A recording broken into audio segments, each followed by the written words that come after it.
இன்னைக்கு ஒரு கூட்டம் உங்களை மோசம் போக்குது, உங்க வசதியா உங்களுக்கு ஏத்த மாதிரி சொல்றாங்க. திருப்பியும் சொல்றேன், வரப்போகிற காரியம் பெருசு. உலகத்தில் நடக்க போகிற காரியம் மிகப்பெரியது. உலகத்தையே புரட்டி போடுற சம்பவம் நடக்க போகுது. அவைகளுக்கு நடுவுல உங்களை கர்த்தர் பாதுகாக்கணும்னா உங்க வீட்டுக்குள்ள எலியா இருந்தால் மாவும் எண்ணெயும் குறைவுபடாது. உன் வீட்டு வாசப்படியில ஆட்டுக்குட்டி ரத்தம் பூசப்பட்டால் சங்கார தூதன் உள்ளே வரமாட்டான். அதற்கு ஒப்புமையாய் புதிய ஏற்பாட்டிலே சொல்றேன், உங்க வீட்டுக்குள்ளே ஆண்டவராக இயேசு கிறிஸ்து இருக்கணும். கர்த்தரை உயர்த்துகிற உயர்த்துதல் இருக்கணும், துதி இருக்கணும், ஸ்தோத்திரம் இருக்கணும், வீட்டுல குடும்ப ஜெபம் இருக்கணும், பாடல் இருக்கணும், துதி இருக்கணும். என் இஷ்டப்படி இருப்பேன், நான் உட்கார்ந்து IPL 2020 பாத்துக்கிட்டே இருப்பேன். என் பையன் போன்ல வீடியோ கேம்ஸ் விளையாடிக்கிட்டே இருப்பான். என் மனைவி யூடியூப்ல சமைக்கிறது எப்படின்னு பாத்துக்கிட்டே இருப்பாங்க. ஆனா நாங்க கர்த்தரை தேடவே மாட்டோம். ஆனா வாதை உன் கூடாரத்தை அணுகாது, உன் வீட்டுல தான் ஃபர்ஸ்ட் வரும். இன்னைக்கு கர்த்தரை தேடலனா எப்படி? நீங்க இன்னைக்கு அரை மணி நேரம் கூட ஜெபம் கிடையாது. சபைக்கு வருகிறதுல ஒரு ஒழுங்கு கிடையாது. ஆராதனை 8 மணிக்குனா 7:55 உள்ள இருக்கணும். ஆனா நீங்கள் 8 மணினா 8:15 தான் உள்ளே வருவீங்க. துதி பகுதி பாடல் பகுதி போய்கிட்டு இருக்கோம், போய்க்கலான்னு பொறுமையா வர கூட்டம். சரி, இதுதான் உங்க பழக்கமான இல்ல. உங்க பிள்ளைய 7 மணிக்கு ஸ்கூலுக்கு 6:45 ரெடி பண்ணி அனுப்புற ஆட்கள் நீங்கள். எங்கேயாவது ஒரு இடத்துக்கு ஊருக்கு போனோம்னா கரெக்ட் டயத்துக்கு போய் ட்ரெயின் பிடிக்கிற ஆட்கள் நீங்கள். எவனாவது ஒருத்தன் உங்களுக்கு இலவசமா பணம் கொடுக்கறானா காலங்காத்தால 6 மணிக்கு லைன்ல போய் நிக்கிற ஜனங்க நீங்க. சர்ச்சுக்கு மட்டும் லேட்டா வருவீங்க. கர்த்தர் பார்த்து கொண்டிருக்கிறார். ஆண்டவர் சொன்னாரு, என்னை கனப்படுத்துகிறவனை நானும் கனப்படுத்துவேன், என்னை கனவீனப்படுத்தினால் நானும் கனவீனப்படுத்துவேன். ஆண்டவர் ஒரு நாளும் தன் மகிமையை விட்டு கூடாது. சர்வ வல்லமையுள்ள தேவனை தேடுறதுக்கு சரியா வரணும். பைபிள்ல சொல்லி இருக்கிற வசனத்துக்கு கீழ்படியணும். சபையில சொல்லிக் கொடுக்கக்கூடிய வசனங்களுக்கு கீழ்படியணும். சபை நடத்துகிறவர்களுக்கு சொல்றோம், உங்கள் ஜனங்களை உலக ஆசீர்வாதத்துக்கு நேராய் நடத்தாதிருங்கள். அதை நீங்க நடத்த வேண்டிய அவசியம் இல்லை. உண்மை உள்ள மனுஷன் பரிபூர்ண ஆசீர்வாதங்களை தானாய் பெறுவான். நீங்கள் சபையில சொல்லிக் கொடுக்க வேண்டியது எப்படி உண்மை உள்ளவனாய் இருக்கணும்ன்றத சொல்லிக் கொடுக்கணும். அவனை உண்மைக்கு நேரம் நடத்துங்க, ஆசீர்வாதம் தானாய் வரும். அவனை பரிசுத்தத்துக்கு நேரம் நடத்துங்க, தேவன் அவனோடு கூட வந்து வாசம் பண்ணுவார். அவரையே தந்தவர் மற்ற எல்லாவற்றையும் அருளாது இருப்பது எப்படி? இன்னைக்கு சபைகள் ஆசீர்வாத மையமாய் மாறுது. சபைகள் ஹீலிங் சென்டராக மாறுகிறது. சபைகள் டெலிவரன்ஸ் சென்டராக மாறுகிறது. ஆனால் சபைகள் ஹீலிங் சென்டரும் இல்லை, டெலிவரன்ஸ் சென்டரும் இல்லை, பிளஸிங் சென்டரும் இல்லை. சபைகள் டிரான்ஸ்பர்மேஷன் சென்டர், மறுரூபமாக்குகிற இடம், உங்களை கர்த்தரை போல மாற்றுகிற இடம். அப்ப ஆசீர்வாதம் இல்லையா? விடுதலை இல்லையா? அப்ப வியாதி சுகமாகாதா? இதை நீங்கள் செய்யுங்கள், இவை எல்லாம் கூட செய்யப்படும். ஆண்டவர் கூட அதெல்லாம் தானா செய்வர். ஆண்டவர் வந்துட்டாருன்னா எப்பேற்பட்ட மரித்தவனும் உயிரோடு கூட எழும்படும். அவ்வளவுதான். இயேசு வந்துட்டா பிசாசு பிடிச்சோம் விடுதலை ஆகணும். அவன் 38 வருஷமா எத்தனை வருஷங்கிறதெல்லாம் முக்கியம் இல்லை, கர்த்தர் விடுதலை ஆக்குவார். உங்கள் வீடுகளுக்குள்ளே வருகிற நாட்களிலே உங்களை அழைத்து கொண்டு வந்து உட்கார வச்சு கர்த்தர் சொல்றாரு, நீங்கள் ஜெபிக்காமல், வேதம் வாசிக்காமல், கர்த்தரை தேடாமல், குடும்பமாய் தேடாமல் நீங்கள் வரப்போகிற பேரழிவிலிருந்து பாதுகாக்கப்பட முடியாது. ஆனால் கர்த்தர் உங்களை பாதுகாக்க விரும்புகிறார். இனி ஒவ்வொரு நாளும் உங்கள் வீடுகளிலே குடும்ப ஜெபத்தை ஆரம்பிங்கள். கணவன் மனைவி பிள்ளைகளோட உட்கார்ந்து ஜெபம் பண்ணுங்க. கணவன் வேலைக்கு போயிடாரு இல்ல அப்படின்னா மனைவி பிள்ளைகளோட உட்கார்ந்து ஜெபம் பண்ணுங்க. ஒருவேளை மனைவி இல்ல நைட் ஷிஃப்ட்டுக்கு போறாங்கன்னா கணவன் பிள்ளைகளோட உட்கார்ந்து ஜெபம் பண்ணுங்க. நர்ஸா இருப்பாங்க, சில நேரத்தில் டாக்டர்ஸா இருப்பாங்க, உட்கார்ந்து ஜெபம் பண்ணுங்க. ஆனா வீட்டுல ஜெப சத்தம் இருக்கணும், கர்த்தரை ஆராதிக்கிற ஆராதனை இருக்கணும். நேரம் இல்லைன்ற பொய்ய சொல்லாதீங்க. உங்க செல்போனை கொஞ்சம் 15 நிமிஷம் ஓரமா வைங்க. எவ்வளவு டைம் உங்களுக்கு கிடைக்குதுன்னு மட்டும் பாருங்க. நீங்க நேரம் இல்லைன்னு சொல்றதெல்லாம் பொய். கர்த்தரை தேடுறதுக்கு நேரம் இல்லைன்னு ஒருத்தன் சொல்றானா அவன் பொய்யன், வேற யாருமே கிடையாது, அவன் பொய்யன். நீங்க சும்மா உட்கார்ந்திருக்கும் போது போன் தடவராது, சும்மா உட்கார்ந்திருக்கும் போது கர்த்தரை தேடுகிறவர்கள் கிடையாது. உங்களுக்கு எச்சரிப்பு தான் சொல்றோம். உங்ககிட்ட வந்து எங்கள் ஊழியம் இப்படி இருக்கிறது, இதை தாங்குங்கள், எதையும் நாங்க கேட்கல. அடுத்து வரப்போற காரியங்களுக்கு உங்களையும் உங்கள் குடும்பங்களையும் உங்கள் சபைகளையும் கர்த்தர் பாதுகாக்க விரும்புகிறார். அதற்காக தான் இந்த எச்சரிப்பு கொடுக்கப்படுகிறது. தயவு செய்து ஆயத்தப்படுங்கள். இனி காலம் செல்லாது, கர்த்தர் வருகிற காலம் சமீபமாயிற்று. இவைகளுக்கு நடுவிலே தான் இந்த வசனத்தை வாசியுங்கள், முடிக்கிறேன். லூக்கா எழுதின சுவிசேஷம் 21ஆம் அதிகாரம் 28வது வசனத்தை வாசியுங்கள்.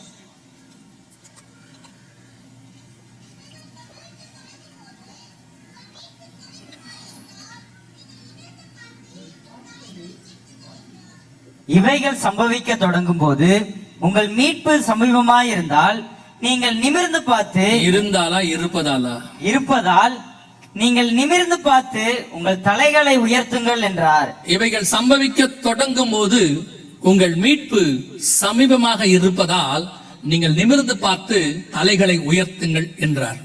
அதோட அர்த்தம் என்ன? இதெல்லாம் சம்பவிக்க தொடங்கும் போது, தொடங்கிடுச்சு, அதான் முக்கியம். இவைகள் சம்பவிக்க தொடங்கும் போது, அதே மத்திய 24 இதே காரியம் இருக்கு, 21 லூக்கால இதே காரியம் தான் இருக்கு. இந்த இடத்துல ஆண்டவர் சொல்றாரு, இவைகள் சம்பவிக்க தொடங்கும் போது உங்கள் மீட்பு சமீபமாக இருப்பதால். அதோட அர்த்தம் என்னன்னா, இவெல்லாம் நடக்க ஆரம்பிச்சிருச்சுன்னா இயேசு கிறிஸ்துவின் வருகை எப்படி இருக்குது? சமீபமாக இருக்கிறது, மீட்பு. அப்ப இந்த வருகைக்கும் நீங்கள் ஆயத்தப்படணும். ஏதோ ஒண்ணு வருது, நாங்கள் ஜெபிக்கிறோம். இந்த கொரோனா வரும்போது உங்க எல்லாருக்குள்ளேயும் ஒரு ஃபயர், பயங்கரமான ஃபயர். அதுவும் டிவில இத்தனை பேர் செத்துட்டாங்கன்னு உடனே முழங்கல்லாம் தானா வந்துருச்சு. அதுக்கப்புறம் தான் பாருங்க, அவன நியூஸ் இன்க்ரீஸ் ஆக, டெத் ரோல் இன்க்ரீஸ் ஆக ஆக ஞானஸ்தானம் எடுக்கிறதுக்கு ரெடி ஆயிட்டீங்க. நீங்க போன் பண்ணி கேட்கறாங்க, பிரதர் எங்கேயாவது ஞானஸ்தானம் எடுத்துடலாமா? உடனே நான் கேட்டேன், எதுக்கு இவ்வளவு அர்ஜென்ட்டா நீங்க எடுக்கணும்னு கேட்டேன். இல்ல, பக்கத்து வீட்டுல ஒருத்தர் செத்துட்டாரு. சரி, அவர் செத்தா நீங்க எடுக்கணும், எதுக்கு? எடுத்து வச்சுக்கிறேன், நாளைக்கு நம்ம போயிட்டோம்னா என்ன பண்றது? இந்த கொரோனா வரும்போது ஒரு பயங்கர ஒரு ஃபீவர், அப்படியே என்ன பண்ணலாம் ஏது பண்ணலாம் அப்படின்னு ஒரு ஆவிக்குரிய பரபரப்பு. நாங்க இந்த ஊழியத்தை 2004 இருந்து செய்யறோம். கர்த்தர் கிருபை. அன்னைக்கு உட்கார்ந்து இருக்கிற பெரும்பாலான ஜனங்களை கேளுங்க, எல்லாரும் ஒரு வார்த்தை சொல்லுவாங்க, கொரோனா நேரத்துல உங்க வீடியோவை பார்த்தோம். கொரோனா வந்து 2020, நாங்க இந்த ஊழியத்தை செய்யறது 2004, 16 வருஷம் செஞ்சிருக்கோம்.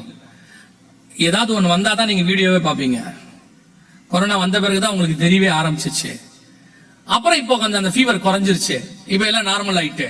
இப்போ ஒரு ஃபீவர் குறைஞ்சிருக்க, முன்னிலைமை விட பின்னலைமை மோசமா போயிடுச்சு. சபை மிக மோசம். அப்போ இருந்த நிலைமையை விட இப்போ இன்னும் மோசம், துணிகரம் எக்ஸ்ட்ரா ஆயிடுச்சு. ஆண்டவர் சொல்றாரு, அடுத்து ஒன்று வரப்போகுது. உடனே ஒரு ஃபீவர், திருப்பி இறங்குறது ஏறது இல்ல. இதுக்கு நடுவுல நினையாத நாளிகளே மனுஷகுமாரனுடைய வருகையும் சம்பவிக்கும். ஏதோ ஒரு பிரச்சனை வந்த உடனே ஆண்டவர்கிட்ட போயிட்டு பிரச்சனை முடிஞ்ச உடனே நார்மல் ஆகிறது அல்ல. இவைகளுக்கு நடுவுல உங்களுடைய மீட்பும் சமமாக இருக்கு. இனி ஒவ்வொரு நாளும் கிறிஸ்துவை சந்திப்பதற்கு நாம் ஆயத்தப்பட வேண்டும். நல்ல எலியா சொல்லுவாரு, தூரத்துல போய் பாரு, ஏதாவது மேகம் தெரியுதான்னு கேட்பாரு. அவன் சொல்லுவான், அந்த வேலைக்காரன் வந்து சொல்லுவான் அவர்கிட்ட, தூரத்துல ஒரு கையளவு மேகம் தெரிகிறது. இப்ப நான் சொல்றேன், கையளவு மேகம்லாம் இல்ல, நல்ல தெளிவான மேகம் தெரிகிறது. அந்த மேகத்தில் இயேசு வரப்போகிறார், மீட்பு சம்பவிக்க போகிறது. உங்களை என்னை மீட்கிற காலம் சமீபம். இதுவரைக்கும் எப்படி போச்சோ போகட்டும். இனி ஒவ்வொரு நாளும் தேவ சமூகத்திலே காத்திருங்கள். தேவையில்லாத காரியங்களுக்கு விளக்கமாயிருங்க. டைம் ஆண்டவர் சமூகத்துல ஸ்பெண்ட் பண்ணுங்க. வேதம் வாசிங்க. பிள்ளைகளை காலையில எழுந்திரிச்சு வேதம் வாசிக்க சொல்லுங்க. காலையில எழுந்திரிச்ச உடனே பிள்ளைங்க கையில போனை கொடுக்காதீங்க. காலையில பிள்ளைகளை வேதம் வாசிக்க சொல்லுங்க. நீங்க உட்கார்ந்து ஒரு 1/2 மணி நேரமா ஜெபம் பண்ணுங்க. வேற எதுவும் பரலோகத்துக்கு கூட்டு போகாது. இந்த வருகை வரப்போகிறது. அந்த வருகையில நான் போகணும் அப்படிங்கிற ஒரு வாஞ்சை வரணும், ஒரு எதிர்பார்ப்பு வரணும், ஆயத்தம் வரணும். ஆவியும் மனவாட்டியும் வாய் என்பார்களாக காத்திருக்குதல் வரணும். அதுக்கு நான் என்ன செய்யணும்? முதலாவதாக இயேசு கிறிஸ்துவின் ரத்தத்தினாலே பாவ மன்னிப்பு என்று ஒப்பு கொடுக்கணும். இந்த வருகையில போகணும்னா இயேசுவின் ரத்தத்தாலே கழுவப்பட்டால் ஒழிய வேற எதனாலையும் முடியாது. ஒரு சிலர் கேட்கிறாங்க, கர்த்தர் கிருபை உள்ளவர் தானே, ஆண்டவர் எல்லாரையும் எடுத்துக்க மாட்டாரா? ஆண்டவர் கிருபை உள்ளவர் தான். ஆண்டவர் எல்லாரையும் எடுக்கதான் விரும்புறாரு. ஆனா கீழ்ப்படியாதவனை ஏன் எடுக்கணும்? இப்ப டாக்டர்கிட்ட போறீங்க, டாக்டர் நல்லவர் தான். ஆனா டாக்டர் எழுதி கொடுக்குற வார்த்தையை நீங்க போடுவீங்களா மாட்டீங்களா? டாக்டர் வந்து படிச்சிருக்கிறாரு, சர்டிபிகேட் வச்சிருக்கிறாரு, ரொம்ப அன்பானவர். அதனால அவர் எழுதி கொடுத்த பிரிஸ்கிரிப்ஷன்ல உள்ள மாத்திரையை நான் வாங்க மாட்டேன், நான் போட மாட்டேன்னா உன் வியாதி சுகமாகாது. டாக்டர் அன்புள்ளவரா இருந்தாலும் அவர் சொன்னதை நீங்க கேட்கணும். அதே மாதிரிதான் தேவன் அன்புள்ளவர். ஆனா எதை வச்சு கனெக்ட் பண்றாரு? எவ்வளவுக்கு எவ்வளவு அவர் சொல்றதை நீங்க கேட்கறீங்கன்னு பாக்குறாரு. சோ இயேசுவை சொந்த ரட்சகராக ஏற்றுக்கொண்டு, இயேசுவே என் உள்ளத்தில் வார், என் பாவத்தை மன்னி, உங்களுடைய பிள்ளையாய் என்னை ஏற்றுக்கொள்ளும் என்று நீங்கள் உண்மையாய் சொல்லும் போது ஆண்டவர் உங்கள் பாவங்களை மன்னிக்க வல்லமை உள்ளவராய் இருக்கிறார். உங்ககிட்ட இயேசு வேற எதையுமே கேட்கல, எல்லாத்தையும் அவர் செஞ்சிட்டார். அவர் கேட்கறது ஒன்னே ஒண்ணு, மனம் திரும்புங்கள், பரலோக ராஜ்யம் சமீபமாய் இருக்கிறது. இரண்டாவது, நான் இயேசுவை ஏற்றுக்கொண்டேன், சபைக்கு வந்துட்டேன். அடுத்து இந்த வருகையில போகணும், நான் என்ன செய்யணும்? ஆண்டவர் தெளிவா சொல்றாரு, ஒருவன் ஜலத்தினாலும் ஆவியினாலும் பெறவாவிடில் பரலோக ராஜ்யத்தில் பிரவேசிக்க முடியாது. பிதா குமாரன் பரிசுத்தாவின் நாமத்தினாலே தண்ணீர்ல மூழ்கி ஞானஸ்நானம் எடுக்க ஒப்பு கொடுக்கணும். ஏங்க ஞானஸ்நானம் எடுக்கணும்? வசனம் சொல்லுது, பழைய மனுஷனை களைந்து புதிய மனுஷனை தரித்து கொள்ளுதல். பழசெல்லாம் ஒளிஞ்சு போச்சு, நான் புது மனுஷனை ஆயிட்டேங்கிறதுக்கு அந்த கீழ்ப்படிதலுக்கான அடையாளம் அது. அதன் மூலமாய் நீங்கள் பரலோகத்திற்கும் பூமிக்கும் பாதாளத்துக்கும் ஒரு சாட்சி கொடுக்கிறீர்கள், நான் கிறிஸ்துவுக்குள் பிறந்து விட்டேன். எப்படி பனிக்கூடத்துல இருந்து அந்த தண்ணியில இருந்து பிள்ளை வெளியே வந்தா பிள்ளை பிறந்துச்சுன்னு சொல்றோமோ, அதே மாதிரி தண்ணியில இருந்து நீங்க வெளியே வந்தீங்கன்னா கிறிஸ்துவுக்குள்ள நீங்க பிறந்துட்டீங்கன்னு அர்த்தம். அதுக்குதான் ஞானஸ்நானம். அது கழுவுகிறதுன்னு அர்த்தம், உங்களை சுத்திகரிக்குதுன்னு அர்த்தம். அதனாலதான் எல்லார்கிட்டையும் அந்த பழக்கம் இருக்கு, எல்லா மார்க்கத்திலும் அந்த பழக்கம் இருக்கு. அது பைபிள்ல இருந்து தான் வந்துச்சு. ஆகவே நீங்கள் செய்ய வேண்டிய மிக முக்கியமான ஒரு விஷயம், தண்ணியில மூழ்கி ஞானஸ்நானம் எடுக்கணும். எடுக்காதவங்க ஒப்பு கொடுங்க. அந்த ஞானஸ்நானம் கூட நீங்கள் பாவங்களை அறிக்கை செய்து எடுக்கணும்னு இருக்கு, விசுவாசம் உள்ளவனாகி எடுக்கணும்னு இருக்கு. ஒரு சிலர் சொல்றாங்க, நான் குழந்தையிலே எடுத்துட்டேன், பிறந்த உடனே கொடுத்துட்டாங்க. அது ஞானஸ்நானம் அல்ல, அதை வேதம் சொல்லவும் இல்லை, அது அங்கீகரிப்பா இருப்பதும் இல்லை. ஞானம் வந்த பிறகு எடுக்கிற ஸ்நானம் தான் ஞான ஸ்நானம். ஞானம் எப்ப வரும்? கர்த்தருக்கு பயப்படுதலே ஞானத்தின் ஆரம்பம். எப்ப கர்த்தருக்கு பயப்படுவோம்? தீமை விட்டு விலகுதலே கர்த்தருக்கு பயப்படுகிற பயம். அப்ப ஞானஸ்நானம் எப்ப எடுக்கணும்? தீமை விட்டு விலகி கர்த்தருக்கு பயந்து இனி பாவம் செய்ய மாட்டேன் அறிக்கை செய்து பாவத்துக்கு மரித்து நீதிக்கு நான் பிழைத்திருக்கிறேன். அந்த தண்ணீர மூழ்கி இருக்கிற ஞானஸ்நானம் மட்டும்தான் ஞானஸ்நானம், வேறு ஞானஸ்நானம் இல்லை.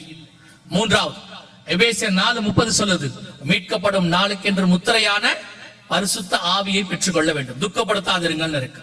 பரிசுத்த அபிஷேகத்தை கண்டிப்பா பெறணும். ஆவியானவருடைய நடத்துதல் இருக்கணும், ஆவியானவரோட கூட ஒரு ஐக்கியம் இருக்கணும். வசனம் தெளிவா சொல்லுது தீமோத்தேயுல, வேத வாக்கியங்கள் எல்லாம் தேவ ஆவியானவராலே அருளப்பட்டிருக்கிறது. வெளிப்படுத்தல் சொல்லுகிறது, ஆவியானவர் சொல்லுகிறதை காதுள்ளவன் கேட்ட கடவன். சிலர் சொல்லுவாங்க பரிசுத்த ஆவியானவர்ல கிடையாது, அப்படி ஒண்ணு இல்லவே இல்லை, அது ஒரு ஜஸ்ட் பார் அப்படிம்பாங்க. ஆதியாகமம் 1ஆம் அதிகாரத்துல ஆரம்பிக்கிற அசைவாடுகிற ஆவியானவர் வெளிப்படுத்தின விசேஷம் 22 வரைக்கும் ஆவியும் மனவாட்டியும் வா என்பார்களாக. சோ பைபிள் முழுக்க ஆவியானவரால் தான் இருக்கு. சோ ஆவியின் அபிஷேகத்தை, பரிசுத்த ஆவியானவருடைய அபிஷேகத்தை நீங்கள் பெற்றுக்கொள்ள வேண்டும். இன்னும் ஒன்று இருக்கிறது, மிக முக்கியமா நீங்கள் செய்ய வேண்டியது, சுவிசேஷம் அறிவித்தல் உங்கள் மேல் விழுந்த கடமை. போய் நீங்கள் சுவிசேஷம் அறிவிக்கணும். இன்னைக்கு ஆண்டவர் உங்களுக்கு சொல்லிட்டாரு, இன்னும் ஒரு காலம் வருது, நீங்கள் கிரியை செய்ய முடியாத காலம் ஒன்று வருகிறது. இப்பவே நீங்க கிரியை செய்யணும். ஒரு கூட்டம் நினைச்சுக்கிட்டு இருக்கு, என்ன நினைச்சிட்டு இருக்கு தெரியுமா? பரவாயில்ல, இந்த மாதிரிலாம் நடந்தாலும் பரவாயில்ல, இப்பவே நம்ம ஆன்லைனை ரெடி பண்ணிடுவோம். திருப்பியும் சொல்றேன், நீங்க நம்புகிற ஆன்லைன் இருக்காது, கொஞ்ச நாளைக்கு வேலை செய்யாது, கொஞ்ச நாள் இன்டர்நெட் இருக்காது, கொஞ்ச நாள் பாதிக்கப்படும், மிகப்பெரியதான காரியங்கள் நடக்கும். ஆன்லைன்ல எல்லாம் நினைச்சுக்கலாம் நடக்காதீங்க. இப்பவே செய்ய வேண்டிய காரியத்தை செய்யுங்க. இன்றைய ரட்சண நாள், பின்னாடி வந்தா பாத்துக்கலாம் விடாதீங்க. நீங்க நினையாதது ஒன்று வருது. அதனால தயவு செய்து இப்பவே சுவிசேஷம் சொல்லுங்க. ஆயத்தப்பட வேண்டிய வேலைகளை ஆயத்தப்படுத்துங்க. ஜனங்களை எவ்வளவுக்கு எவ்வளவு சுவிசேஷம் சொல்ல முடியுமோ சொல்லுங்க. காரணம், உங்களோடு கூட பரலோகத்துக்கு வரப்போகிறது, பூமியிலிருந்து எதுவும் வராது, நீங்க சம்பாதிக்கிற ஆத்மா மட்டும் வரும். அதுதான் பரலோகத்தில் உங்கள் சொத்தாக இருக்க போகிறது. உங்க கூட இருக்கிற, உங்க கூட பிறந்தவங்க, நண்பர்கள், வேலை செய்யறவங்க, இவங்களுக்கு எல்லாம் சுவிசேஷம் சொல்ல வேண்டியது உங்களுடைய பொறுப்பு. நான் விசுவாசிக்கிறேன், இந்த பெரிய கூட்டம் மட்டுமே கர்த்தருக்கு ஒப்பு கொடுத்து சுவிசேஷம் அறிவிக்க புறப்பட்டால் இந்த மாவட்டம் முழுவதும் ஒரு தடவை கண்டிப்பாய் சுவிசேஷம் சொல்லிவிடலாம். அதற்கு பேர் தான் ரிவைவல். ஒரு தீர்மானம் நீங்க எடுக்கணும். ஆண்டவரே, என்னால முடிஞ்சதை நான் சொல்லுவேன். நீங்க அத்தனை பேரும் சொல்லி பாருங்க, நீங்கள் தான் தமிழ்நாட்டுக்கே மாடலாக மாறிவிடுவீர்கள். உங்களை பார்த்து எல்லாரும் சொல்லுவாங்க, அந்த சிவகாசி மக்கள் வாரி நாமளும் சுவிசேஷம் சொல்லணும்னு. அந்த இடத்திற்கு கர்த்தர் உங்களை சாட்சியாய் நிறுத்த வல்லமை உள்ளவராய் இருக்கிறார். அல்லேலூயா. ஒருமனப்படுங்க. இந்த பாகுபாடு எல்லாத்தையும் தூக்கி அடிங்க. படிச்சவன், படிக்காதவன், பணக்காரன், ஏழை, அவர் அதுல ஓனரு, எது வேலைக்காரரு, எல்லாத்தையும் தூக்கி போடுங்க. என்ன ஜாதி, அந்த ஜாதி, இந்த ஜாதி, அந்த குப்பையை தூக்கி போடுங்க. இது ஒருமனப்பட்டு கூடி செய்ய வேண்டிய நேரத்துக்கு வந்துட்டோம். இப்ப சபைகள் எல்லாம் சேர்ந்து செய்ய வேண்டிய நேரம். ஊழியக்காரங்களுக்கு சொல்றேன், தயவு செய்து சொல்றேன், அவர் எக்ஸ்பீரியன்ஸ் உள்ளவர், இவர் எக்ஸ்பீரியன்ஸ் இல்லாதவர், அவர் சின்ன பையன், அவர் வேற ஜாதிக்காரரு, இந்த மண்ணாங்கட்டி எல்லாம் தூக்கி போட்டுட்டு ஒருமனப்பட்டு கை பிடிங்க. நீங்க செய்ய போற இந்த ஊழியம் தான் கடைசி 1 மணி நேர ஊழியம். கர்த்தர் உங்களை எடுத்து வல்லமையாய் பயன்படுத்துவார். அல்லேலூயா. ஆண்டவர் வரப்போகிறார், இனி காலம் செல்லாது.